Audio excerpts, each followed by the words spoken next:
नमस्कार। भारतीय नौसेना आप जानते हैं लगातार अपनी ताकत बढ़ा रही है। जी हाँ, और इसमें उसके युद्धपोतों का बहुत बड़ा रोल है। बिल्कुल। तो आज हम नौसेना के ऐसे ही एक कह सकते हैं काफी आधुनिक फ्रिगेट INS त्रिकंद F51 पर थोड़ी गहराई से बात करेंगे। जरूर। INS त्रिकंद F51 ये तलवार क्लास का तीसरा जहाज है ना, जिसे रूस के यांतर शिपयार्ड ने भारत के लिए बनाया था। जी हाँ, बिल्कुल। इसे 29 जून 2013 को कमीशन किया गया था। और इसका नाम भी बड़ा दिलचस्प है, त्रिकंद, मतलब 3 धार वाला बाण। हाँ, ये नाम काफी सोच समझ कर रखा गया है। तो क्या ये नाम इसके काम करने के तरीके को दर्शाता है? बिल्कुल। त्रिकंद नाम सीधे सीधे इसकी मल्टी रोल कैपेबिलिटी की तरफ इशारा करता है। मतलब हवा, सतह और पानी के नीचे तीनों आयामों में लड़ने की इसकी क्षमता। अच्छा। फ्रिगेट आप देखिए, नौसेना के बेड़े के लिए बहुत वर्सेटाइल होते हैं। वो अकेले भी ऑपरेट कर सकते हैं और बड़े जहाजों को सुरक्षा भी दे सकते हैं। कई तरह के मिशन कर सकते हैं ये। समझ गया।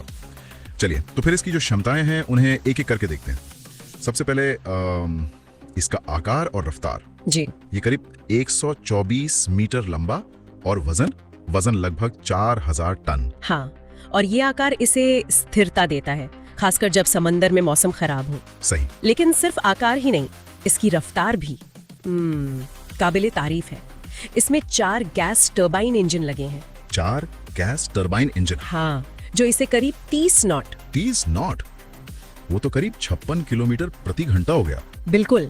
और ये रफ्तार बहुत जरूरी है आजकल के नौसैनिक ऑपरेशंस में, तेजी से कहीं भी पहुंचने के लिए। और सिर्फ रफ्तार ही नहीं, मैंने सुना है इसकी रेंज भी काफी जबरदस्त है। हाँ, रेंज बहुत प्रभावशाली है, लगभग 4800 नॉटिकल मील। अरे वाह, 4800!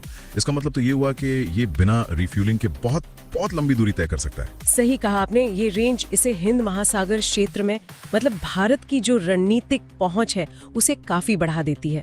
ये लंबे समय तक पेट्रोलिंग पर रह सकता है। तो ये तेज है, दूर तक जा सकता है, लेकिन असली ताकत वो तो हथियारों से आती है ना? जी हाँ, बिल्कुल। यहाँ क्या क्या खास है?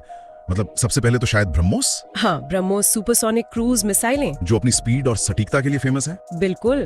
और ये दुश्मन के बड़े जहाजों को काफी दूर से निशाना बना सकती हैं। ब्रह्मोस का होना ही INS त्रिकंद को एक बहुत खतरनाक दुश्मन बनाता है। खतरनाक क्यों? मतलब स्पीड की वजह से? हाँ, इसकी सुपरसोनिक स्पीड का मतलब है कि दुश्मन के पास सोचने, समझने या प्रतिक्रिया देने का वक्त ही बहुत कम होता है। और ये सिर्फ जहाजों के खिलाफ ही नहीं, जमीनी ठिकानों पर भी हमला कर सकती है। अच्छा, ये तो हुई आक्रामक क्षमता। डिफेंस के लिए क्या है? हवा से होने वाले खतरों से कैसे निपटेगा? उसके लिए इसमें still 1 medium range surface to air मिसाइलें हैं। स्टिल, ठीक है। और अगर कोई खतरा बहुत नजदीक आ जाए, जैसे कोई छोटी नाव या कोई एंटी शिप मिसाइल, उसके लिए इस पर AK-630 close in weapon system, जिसे CIWS कहते हैं, वो लगा है। ये एक तरह की रैपिड फायर गन है। Rapid fire gun? हाँ, जो 1 मिनट में हजारों गोलियां दाग सकती है और नजदीकी खतरों को हवा में ही खत्म कर सकती है। अरे वाह! और हाँ, पनडुब्बियों से निपटने के लिए टॉर्पीडो ट्यूब्स भी हैं और RBO 6000 anti submarine rocket launcher भी। मतलब पानी के नीचे के खतरों का भी पूरा इंतजाम है। जी। और मैंने पढ़ा था इसमें एक 100 mm की मेन गन भी है, A90। हाँ, A90 नेवल गन। ये सतह पर मौजूद लक्ष्यों या फिर जमीनी ठिकानों पर हमला करने के काम आती है। तो कुल मिला के हथियारों का एक पूरा पैकेज है इसके पास। बिल्कुल सही।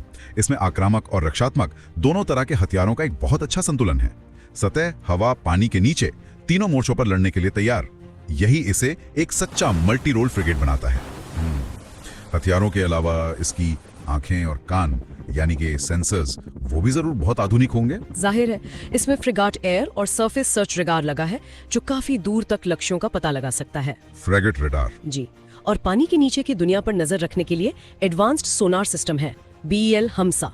BEL हमसा सोनार? हाँ, और आज के जमाने में जो बहुत जरूरी है, वो इलेक्ट्रॉनिक वॉरफेयर सूट भी इसमें है। इलेक्ट्रॉनिक वॉरफेयर सूट भी है?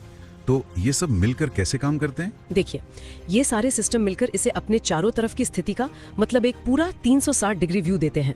रडार हवा और सतह पर नजर रखता है, सोनार पनडुब्बियों को ढूंढता है, और इलेक्ट्रॉनिक वॉरफेयर सूट वो दुश्मन के रडार को जैम करने या धोखा देने में मदद करता है। ये सब मिलकर इसे चुपके से ऑपरेट करने और दुश्मन पर, कह सकते हैं, एक बढ़त बनाने की क्षमता देते हैं। तो इसे स्टेल्थ हंटर कहना गलत नहीं होगा शायद? हाँ, कुछ हद तक कह सकते हैं। और एक और बात, इस पर एक हेलीकॉप्टर भी ऑपरेट कर सकता है। जी हाँ, बिल्कुल। इस पर K-28 या K-31 जैसे एंटी सबमरीन हेलीकॉप्टर तैनात किए जा सकते हैं, या फिर भारत में बना नेवल ध्रुव हेलीकॉप्टर भी। अच्छा, हेलीकॉप्टर होने से क्या फायदा होता है? हेलीकॉप्टर की मौजूदगी इसकी जो पनडुब्बी रोधी युद्ध क्षमता है, जिसे ASW कहते हैं, उसे कई गुना बढ़ा देती है। अच्छा। साथ ही ये ओवर द होराइजन टारगेटिंग यानी OTH में भी मदद करता है, मतलब उन लक्ष्यों को निशाना बनाने में जो जहाज के रडार की रेंज से बाहर हो। और हाँ, निगरानी और बचाव कार्यों में तो ये उपयोगी है ही। जाहिर है इतने सारे फीचर्स के साथ इसने जरूर कई महत्वपूर्ण मिशनों में हिस्सा लिया होगा अब तक। बिल्कुल। कमीशन होने के बाद से INS त्रिकंड ने कई राष्ट्रीय और अंतर्राष्ट्रीय नौसैनिक अभ्यासों में भारत का प्रतिनिधित्व किया है। इसने न सिर्फ अपनी काबिलियत साबित की है बल्कि मित्र देशों की नौसेनाओं के साथ मिलकर काम करने की क्षमता भी दिखाई है। जी, और इसे 2016-17 में वेस्टर्न फ्लीट में बेस्ट शिप का अवार्ड भी मिला था। बेस्ट शिप, ये तो बड़ी बात है। हाँ, ये इसकी क्रू की मेहनत और जहाज के बेहतरीन रख रखाव का सबूत है।